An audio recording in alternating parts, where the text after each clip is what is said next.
প্রশাসনকে ধন্যবাদ জানাবো। মাঝে মাঝে আপনারা টনের পর টন সেখানে গাঁজা আটক করেন, কিন্তু গাঁজার মালিকদেরকে তো কখনো আটক করতে আপনারা পারেন নাই। মাদক দ্রব্য নিয়ন্ত্রণের যারা জড়িত চাকরি করে তারা এই মাদকের সাথে জড়িত থাকার অভিযোগ তাদের বিরুদ্ধে আছে। এই মাদক কোথায় থেকে আসে, এই মাদক কারা সেবন করে, এই মাদকের পিছনে কারা আছে, এই বিষয়গুলো আমরা যারা সাধারণ জনগণ আছে আমরা না জানলেও প্রশাসন ঠিকই কিন্তু ভালোভাবে জানে। এই মাদকদের ক্ষতির কারণগুলো কি? মাদক দ্রব্য নিয়ন্ত্রণ অধিদপ্তর আছে, সরকারের পক্ষ থেকে মাদক দ্রব্য নিয়ন্ত্রণ অধিদপ্তরের পক্ষ থেকে সেখানে ক্যাম্পেইন করা হয়, কিন্তু দেখা গেল মাদক দ্রব্য নিয়ন্ত্রণের যারা জড়িত চাকরি করে তারা এই মাদকের সাথে জড়িত থাকার অভিযোগ তাদের বিরুদ্ধে আছে। আজকে মাদক কারবারি আমরা সীমান্তবর্তী এলাকা হওয়ার কারণে ভারত থেকে মাদকগুলো আমাদের এই কসবা আখাউড়ার রুটটাকে তারা নিরাপদ রুট আজকে মনে করে। এক সময় আমরা টেকনাফকে সেখানে মাদক কারবারিদের অভয়ারণ্য মনে করতাম এবং সেটাই স্বীকৃত ছিল, কিন্তু ইদানিং কালে আমরা লক্ষ্য করছি টনের টন আজকে গাঁজা এই কসবা আখাউড়ার সীমান্ত এলাকায় সেখানে আটক করা হচ্ছে। আজকে আমরা প্রথমত প্রশাসনকে ধন্যবাদ জানাবো। মাঝে মাঝে আপনারা টনের পর টন সেখানে গাঁজা আটক করেন, কিন্তু গাঁজার মালিকদেরকে তো কখনো আটক করতে আপনারা পারেন নাই। মাদক আটক করে আজকে এখানকার কসবার ওসিরা সেখানে শ্রেষ্ঠ ওসি হিসাবে সবসময় কিন্তু পুরস্কৃত হয়, এতে আমরা তাদেরকে অভিনন্দন জানাই। তারা ভালো সাহসিকতার কাজটি তারা করে, কিন্তু আমাদের দুঃখ লাগে, কষ্ট লাগে এই মাদক যারা বহন করে, কিছু টাকার বিনিময়ে যারা মাদক বহন করে তাদেরকে থানায় আটক করে সেখানে কোর্টে চালান দেওয়া হয়, কিন্তু যারা মাদকের ব্যবসা করে, যারা পিছনে কলকাঠি নাড়ে তাদেরকে কখনো আটক কেন করা হয় না? আজকে আমরা সুস্পষ্ট ভাবে বলতে চাই, আমাদের নতুন প্রজন্মকে, আমাদের ভবিষ্যৎকে ধ্বংস করে দেওয়ার জন্য একটা সুদূর প্রসারী ষড়যন্ত্র হলো মাদকের এই সয়লাব। আজকে পাড়া মহল্লায় আমরা যেখানে যাই সেখানে মাদকের সয়লাব আমরা দেখতে পাই।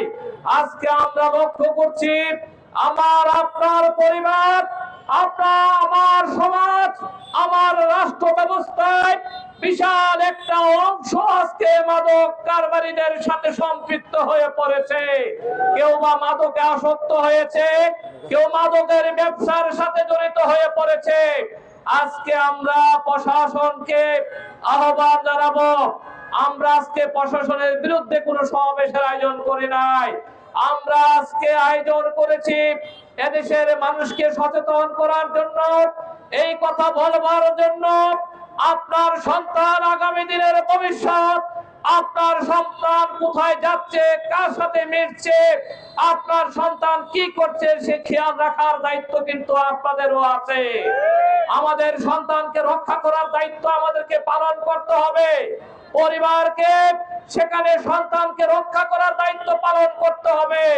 পরিবারের অভিভাবকদেরকে সন্তানদেরকে আলোকিত মানুষ করার জন্য, ভালো মানুষ বানার জন্য, মাদকের হাত থেকে যদি রক্ষা করতে চাই তাহলে আমাদের সন্তানদেরকে কোরআনের শিক্ষা শিক্ষিত করতে হবে, আমাদের সন্তানদেরকে নৈতিকতায় শিক্ষায় শিক্ষিত করতে হবে, আমাদের সন্তানদেরকে ইতিবাচক ধারা সমাজ ব্যবস্থার ব্যাপারে তাদেরকে ধারণা দিতে হবে, তাদেরকে মাদক সম্পর্কে সচেতন করে তুলতে হবে।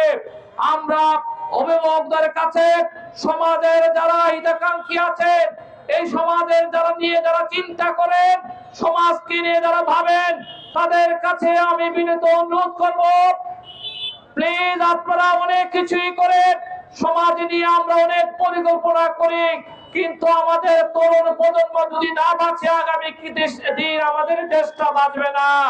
আমাদের তরুণ সমাজ যদি সৎ মানুষ না হয়, আমাদের তরুণ মানুষ সমাজ যদি যোগ্য না হয়, আগামী দিনে আমাদের দেশটা রক্ষা হবে না। আসুন আমাদের সন্তানদেরকে রক্ষা করার জন্য আমরা উদ্যোগ গ্রহণ করি।